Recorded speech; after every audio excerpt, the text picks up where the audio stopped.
حضرت ابو امامہ باہلی رضی اللہ تعالیٰ عنہ سے روایت ہے، انہوں نے فرمایا رسول اللہ صلی اللہ علیہ وسلم نے ہمیں خطبہ دیا۔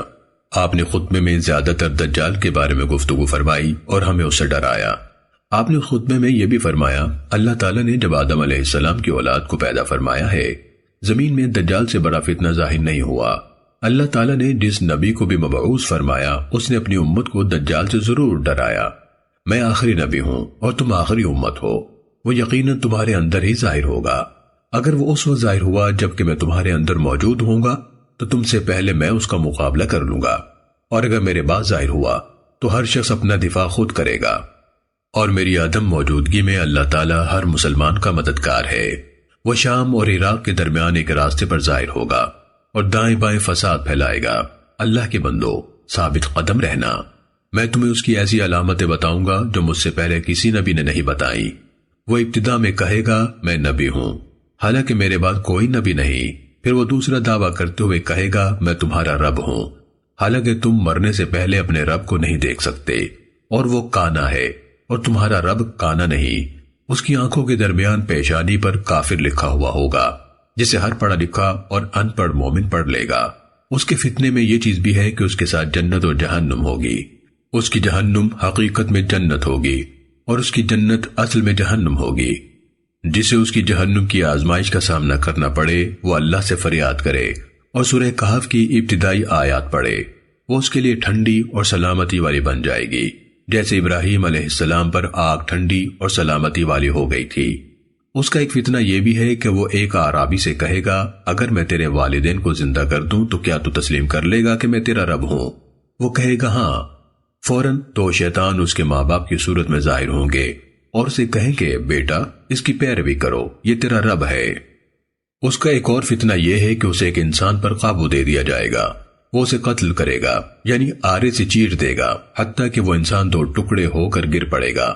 پھر وہ دوسرے لوگوں سے کہے گا میرے اس بندے کو دیکھنا، میں ابھی اسے زندہ کروں گا۔ وہ پھر بھی یہی کہے گا کہ اس کا میرے سوا کوئی اور رب ہے۔ اللہ تعالیٰ اس شخص کو زندہ کر دے گا۔ خبیث دجال اسے کہے گا تیرا رب کون ہے؟ وہ مومن کہے گا میرا رب اللہ ہے، اور تو اللہ کا دشمن ہے، تو دجال ہے۔ اللہ کی قسم تیرے بارے میں جتنی سمجھ مجھے آج آئی ہے پہلے نہیں آئی تھی۔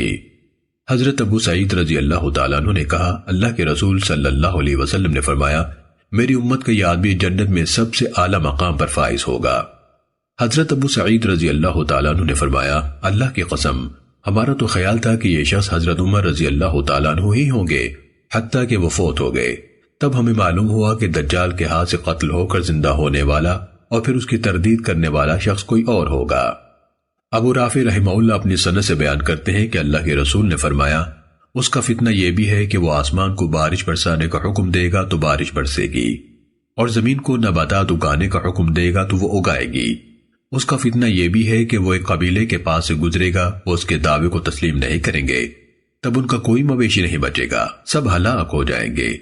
ایک اور قبیلے کے پاس سے گزرے گا، وہ اس کے دعوے کو تسلیم کر لیں گے، وہ آسمان کو بارش برسانے کا حکم دے گا تو آسمان سے بارش برس جائے گی، اور زمین کو نباتات اگانے کا حکم دے گا تو وہ اگائے گی۔ اسی دن ان کے تمام مویشی شام کو چر کر واپس آئیں گے تو بہت موٹے تازے ہوں گے، ان کی کوکھیں خوب پھولی ہوئی اور ان کے تھن دودھ سے خوب بھرے ہوئے ہوں گے۔ وہ ساری زمین پر گھومے گا اور اپنا تسلط جمائے گا سوائے مکہ اور مدینہ کے۔ وہ جس درے سے بھی وہاں آئے گا آگے سے اسے فرشتے ننگی تلواریں لیے ملیں گے، حتیٰ کہ وہ شور یعنی کلر زمین کے آخر میں سرخ ٹیلے کے پاس پڑاؤ ڈالے گا۔ تب مدینے میں 3 بار زلزلہ آئے گا تو ہر منافق مرد اور منافق عورت شہر سے نکل کر اس کے پاس آ جائیں گے۔ اس طرح مدینے سے کفر و نفاق کی گندگی اس طرح نکل جائے گی جس طرح بھٹی لوہے کی میل کچیل کو نکال دیتی ہے۔ وہ دن یوم نجات کہلائے گا۔ حضرت ام شریک بنت ابو عاقر رضی اللہ تعالیٰ عنہ نے کہا اللہ کے رسول اس وقت اہل عرب کہاں ہوں گے؟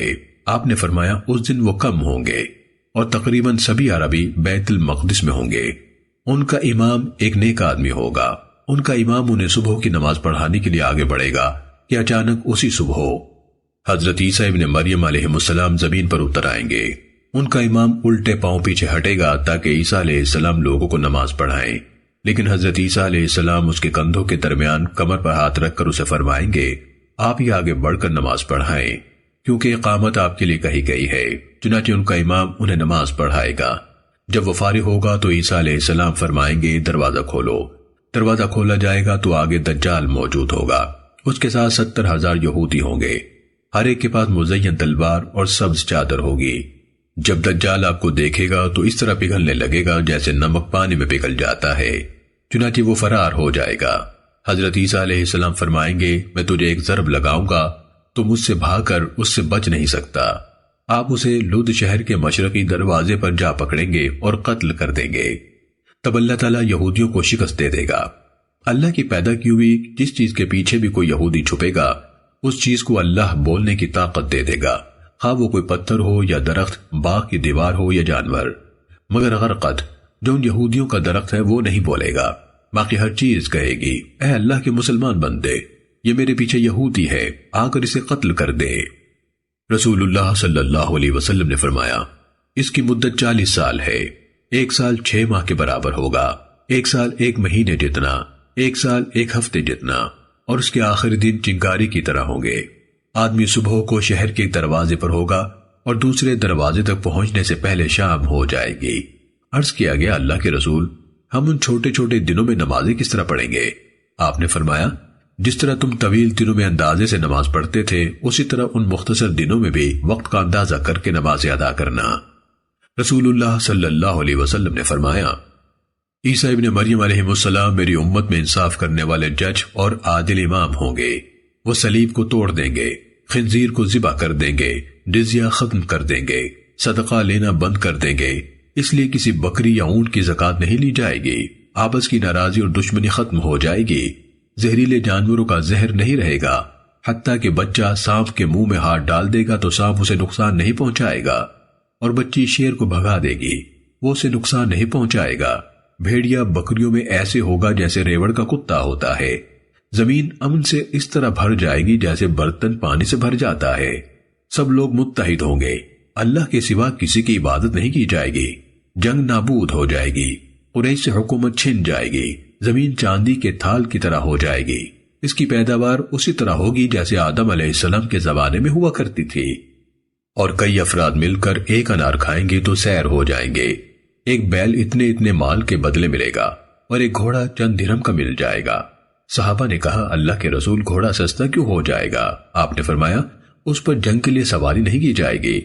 انہوں نے کہا بیل کیوں مہنگا ہوگا؟ فرمایا ساری زمین پر کاشتکاری ہوگی اور دجال کے ظاہر ہونے سے پہلے 3 سخت سال آئیں گے، ان میں لوگوں کو سخت بھوک کا سامنا ہوگا۔